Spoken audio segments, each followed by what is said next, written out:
TRW, and I am back at the wargaming table continuing to play through the Battle of Ravenna, which is a battle from Crossbows and Cannon Volume 1, published 1992, published by 3W, designed by Rob Markham.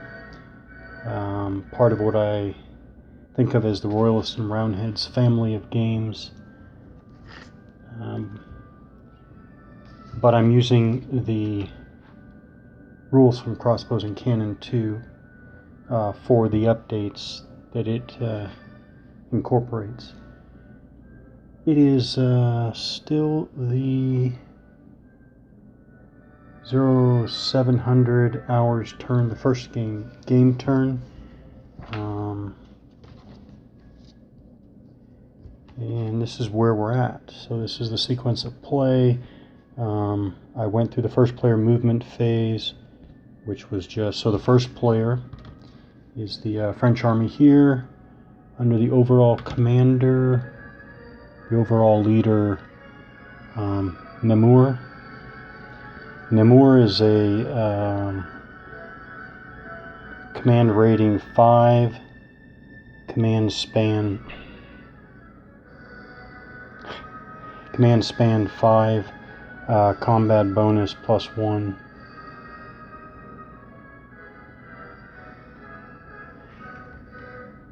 He's shown as having a stand order from the setup, but he is an overall leader and does not have his own formation.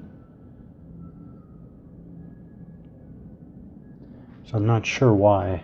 I'm leaving it there for now, but I suspect it doesn't have any practical effect. So the French army, which is the first side in this battle scenario, they moved forward. They did move forward, but many of them have stand commands. Actually, I think they all have stand or reserve commands. So just example, stand, stand. Okay, I just realized something that shouldn't be, and so let's see what the issue is. I just now noticed, I hadn't noticed this before, there are two French leaders that are indicated as overall leaders, Namur and Emser. Let's get to the bottom of that real quickly. I do think I thought it was Namur. It is Namur, but now let's see why Emser's. Okay, so Chapter 13 in the rules is the Battle of Ravenna, April 11th, 1512. I'm looking at the French setup here. Overall leader, Namur. Where is Emser? Emser's just a normal leader. That's not right. Okay, just hadn't noticed that. So Emser has 2 asterisks, which is not, I don't think that's any kind of special rule or anything. That's just a typo. He is not the overall leader. He is a formation leader. His formation of pikemen, pike infantry right here. Looks like it's all infantry.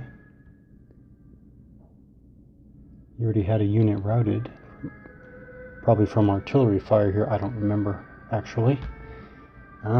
Okay, so French army, they moved forward, but I think they all have stand orders or reserve orders, so they didn't move forward very far.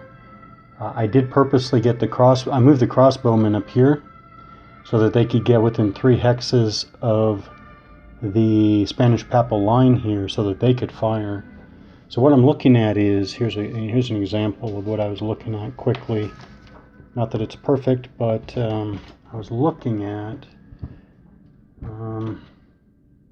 so the French have all these crossbowmen right there. Let me see if they're all they are all crossbowmen there. So it's a large, 7-unit formation, I guess you could say, not literally a formation, but a formation loosely speaking. of crossbowmen there. But crossbows have a range of 3. Maximum range 3.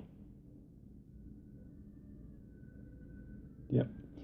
And here you have the Spanish papal arquebusiers.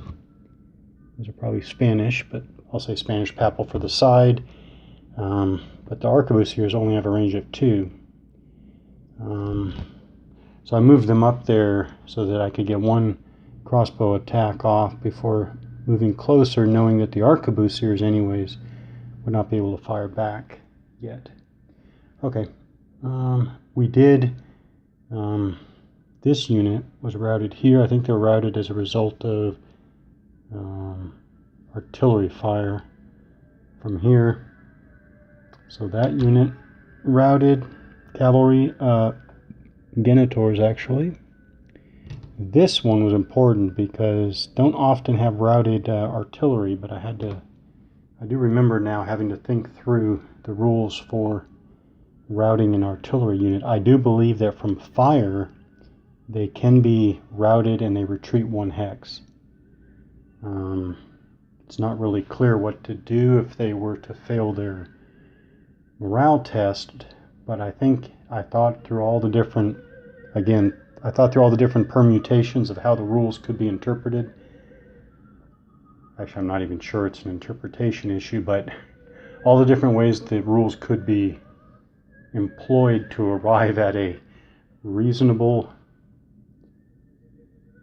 way to do it. And I think I'm going to have, if they fail their morale test, their route to rally, I'm going to have them continue retreating 1 hex at a time. Yeah. And over here, what was this? Yeah, arquebusier routed there. So that was the effects of the French fire. Obviously, the Spanish papal did their defensive fire earlier in this turn, and they routed those 2 units there. Okay. So back to the, as I continue my play here, I want to pick up. So I went through the first player movement phase, first player combat phase. Obviously, it was just offensive and defensive fire. Artillery, yeah. It was Spanish papal artillery. Yeah, that's why they routed those 2 units in the center, because this is their line of artillery here. And then obviously the French crossbow and artillery fire. Crossbow and artillery fire. Okay. No melee yet, so now we go, first player rally phase. Nothing. Huh.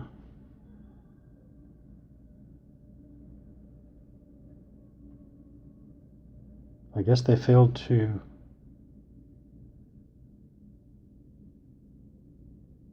I guess they failed. I don't remember trying to rally, but I'm not going to backtrack.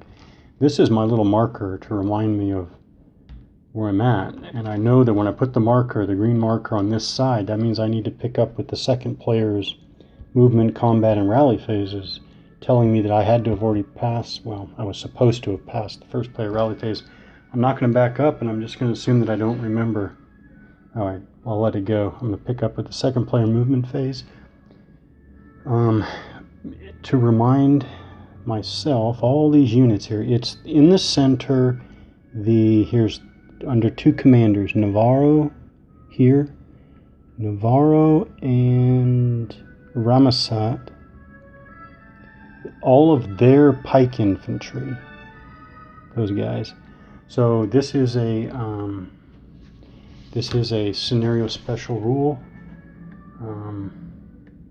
So I'll go through it again in some detail here. So Spanish papal, all Spanish papal pike units commanded by Navarro, again on the left center, and Ramazat,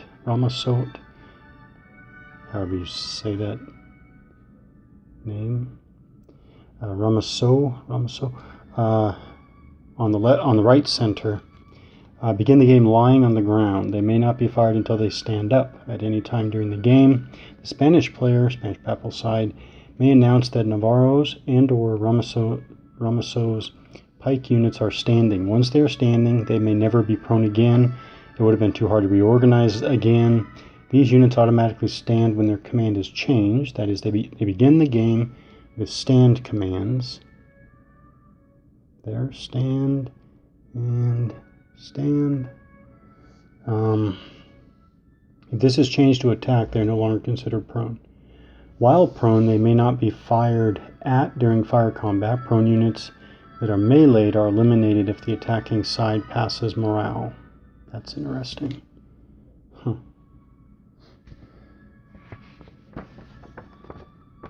So that is interesting, considering that changing from stand command is not automatic. So I guess the Spanish Papal side wants to decide when to try to change their commands. And what are we talking about for command ratings? Navarro only has a 4. That's a little below average. And 5 for Ramoso. Huh. That's something to factor in. Don't want to stay prone too long. Okay. So that's enough. So now movement. I'm going to check for units to be out of command. All right. This is the starting setup deployment. So I'll assume everybody's in command. Wouldn't make too much sense that they would not be. Actually, don't have any movement. So the only things I would be looking at is whether the routed units need to move. Oh wait, I keep forgetting in this game there's the mandatory route. So actually there is mandatory movement. So a minimum of 1 hex away from the enemy. That's the routed unit movement. So yeah, I guess there is. Yes, there is movement.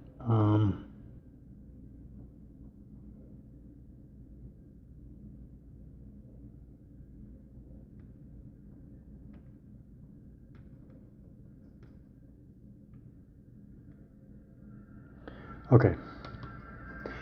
Then the decision would be to move them more. Obviously, I'm not going to move them more because it's the start of the battle. The enemy is still 5 or more hexes away. No need to protect those routed units by moving them away any further than I have to, but the minimum is that 1 hex. Okay. That is something to remember, because that is not part of Royalist and Roundhead's version of the rules.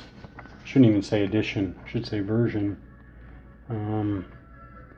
Yeah, routed combat units follow no commands. I knew that. Instead, they must be moved up to half their movement allowance, rounded any fractions down, away from the nearest enemy combat units during the movement phase. Okay. So combat. Now move to combat. We have our defensive fire first. We definitely have French defensive fire, so I get my range combat tables handy. Again, I'm looking at my range determination table and my fire combat results table. The only, in this version of the rules for crossbows and cannon, the only target modifiers are +1 on this CRT here, +1 for if the target is a pike unit, +2 if there are 2 pike units in the hex. In other words, the target is a stack of 2 pike infantry units.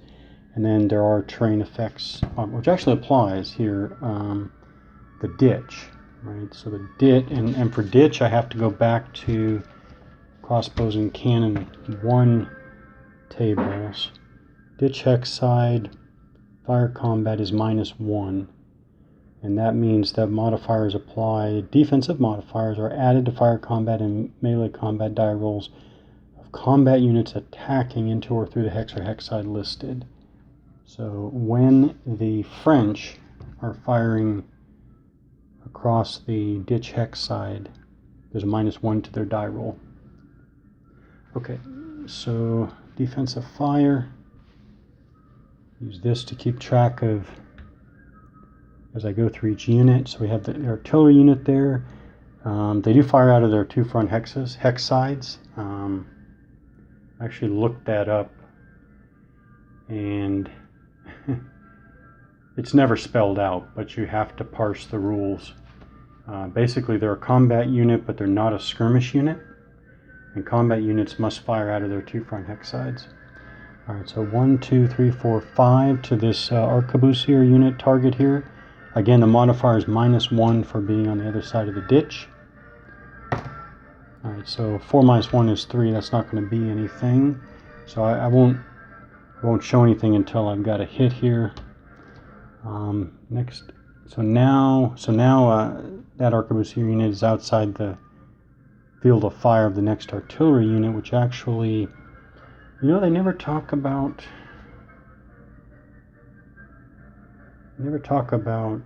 which wouldn't make any sense, that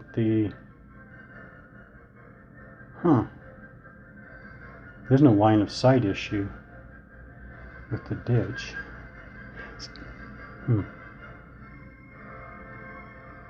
Sometimes I look at this graphic and I think it looks like a mound or like a berm, but it's a ditch. It's listed as a ditch, even though the graphic is not exactly the same over here on the side of the map. But I guess it is supposed to be a ditch. So that means that the next artillery could fire at this routed unit, and that's exactly what they're going to do. Range is 1, 2, 3, 4, 5, 6. Oh, well, that's interesting. Would you apply the modifier? Common sense says you would not, but strictly speaking, the line of fire crossed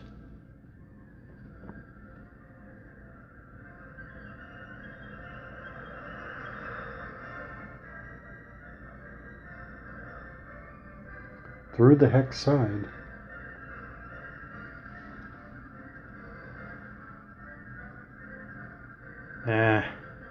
I don't like the implication of that. I mean, a ditch is a ditch, unless the ditch is also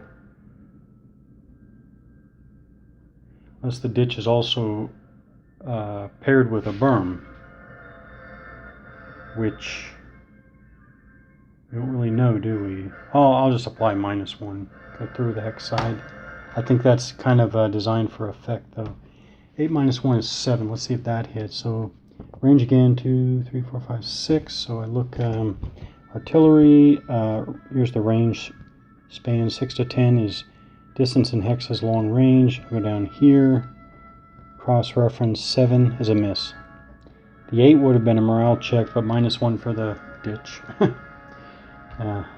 Sounds a little funny. The next unit can actually do the same. No, the next unit's going to fire at this. This is a cart with an arquebusier, I guess, attached to it. All right, 1, 2, 3, 4, 5. So it's the same. 3 minus 1, 2. That's not going to be anything.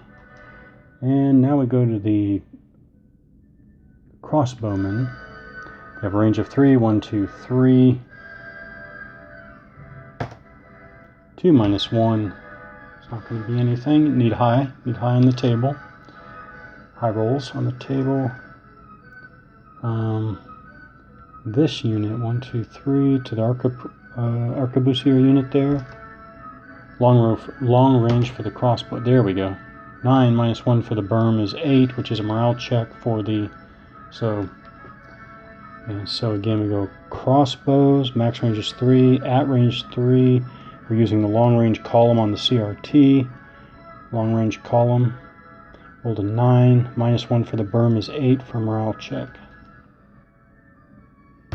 The arquebusiers have a morale of 7. They roll a 3. Equal to or less than the morale is a pass. So good there. Now we go to the next crossbow unit. The same deal. 2 minus 1. It's not going to be anything. And the last crossbow unit there, same target. Oh wait. Wait, he already had a morale check. So the deal is there is nothing more. Okay, I should not have been doing that, because if I roll a 10, it's -1 for the ditch, which is 9, which is a morale check. That unit is a target for during this fire combat phase can only take 1 morale check, and they already did that. Okay. Combat units do block line of sight, so this artillery unit is going to fire at this arquebusier unit. 1, 2, 3, 4, 5.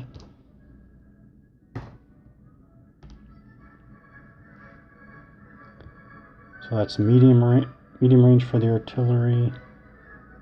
4 is a miss. Next artillery unit. Actually, exact same. 6 minus 1 is 5. Still a miss. And the last artillery unit, same deal to the arquebusier. 6 minus 1 is 5. A miss. Okay, so all those artillery units fired at, they all fired at this unit and they all missed.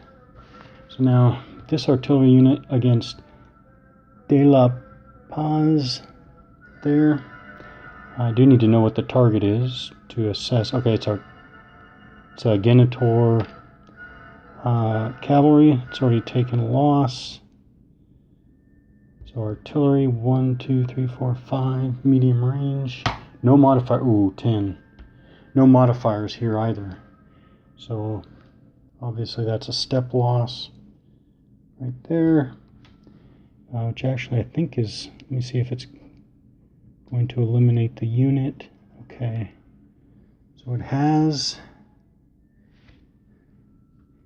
each of these games assess, I should say, different versions of this design implement losses slightly differently. So I got to remind myself. Yeah, okay. So it's units with no backsides that are 2-step units. So in this game, all of your skirmishers are 1-step units. Any unit that does not have a backside has 2 steps, but a unit that has a backside has 4 steps. Okay. So the next step loss on this unit is assessed by taking away the step loss marker and flipping the unit over so that it has its lower values. It'll have lower, I think it has all lower values. Yes, it does, including movement. So, okay, lower. Oh, and then he has to pass morale check, which is now 5, -1 for being stacked with a leader. He rolls a 2, -1 for being stacked with a leader. He passes. And that is defensive fire. Offensive fire. Let's see. Arquebusier. Okay, so it's just the artillery actually. Yeah. Okay, just the artillery. We have 4 artillery. Actually, I saw an arquebusier hidden in there, so it's just 3 artillery and a 4th artillery there. So let's just quickly see if we get any here. Get any hits here. They're going to go to the center unit there. 1, 2, 3, 4, 5, 6. That's long range. 4 is not going to be enough. Here, 1, 2, 3, 4, 5, 6. 6 is not going to be enough. Need an 8. 1, 2, 3, 4, 5, 6. 1 is not going to be enough. And the last one, also against the leader there. Oh, there's a modifier here. 10 is definitely going to be something, because these are pike units. It doesn't matter though, because we got a step loss there. 10. Alright, at long range. It's a step loss. So top unit always takes it. This top unit already has a step loss, so it's going to be the same deal. It's a pike unit, so I know it has a back side. Flip it over. Now they have to pass their morale checks.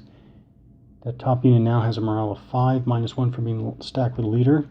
They roll 7, -1 for being stacked with leader is 6, so they do actually rout.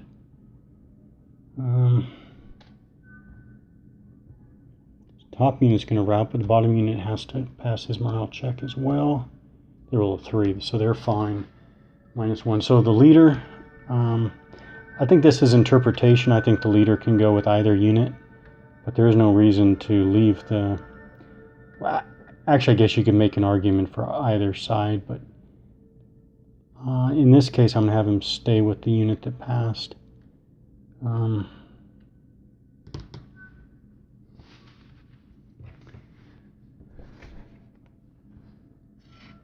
And they were routed. They must retreat 1 to 3 hexes. So they just, again, their enemy isn't nearby, so they're just going to retreat 1 hex and try to rally. So that is offensive fire. No melee. Now we can go to rally attempts for the Spanish Papal side. The arquebusier unit there, so they do not get it. So it's +1 for already being routed, so it's 9, +1 is 10, not even close to 7 or less that it needs. So he routes 3 more hexes away from the enemy. He is a skirmisher unit, so he can actually retreat through combat units. So 1, 2, 3. He's going to go. I guess maybe he would go here.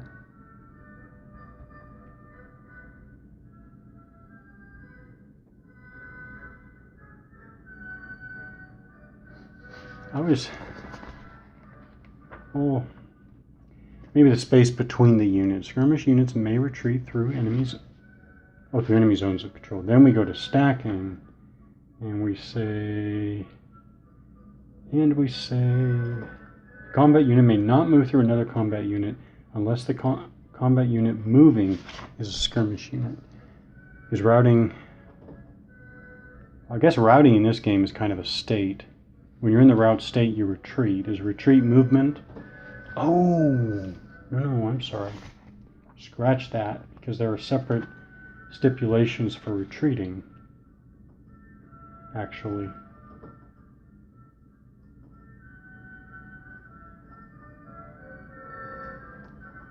But actually, the stipulations don't actually contradict the normal movement rules.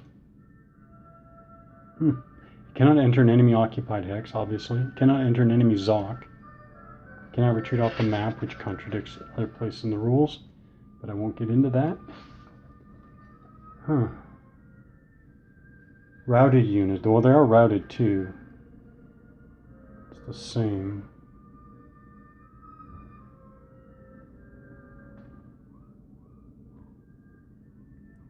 And what do you know?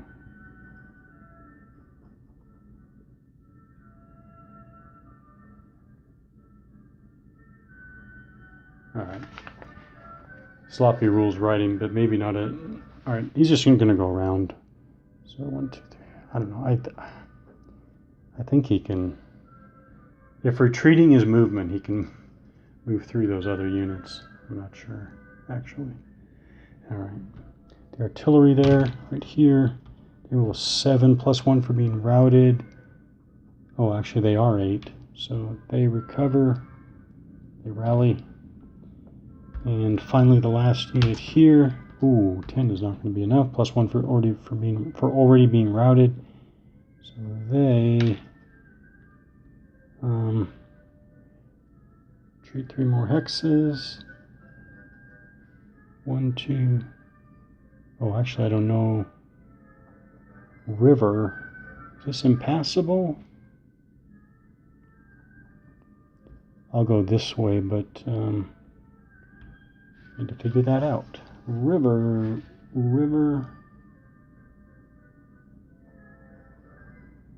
Well, that's interesting. Not allowed. Isn't that interesting? So actually, this is all off limits down here. I didn't even realize that. So actually, the battlefield is only up here. Huh. Just noticed that now. No fords that I can see. No fords, no bridges. Huh. Okay, well. So he retreats along the river. 1, 2, 3.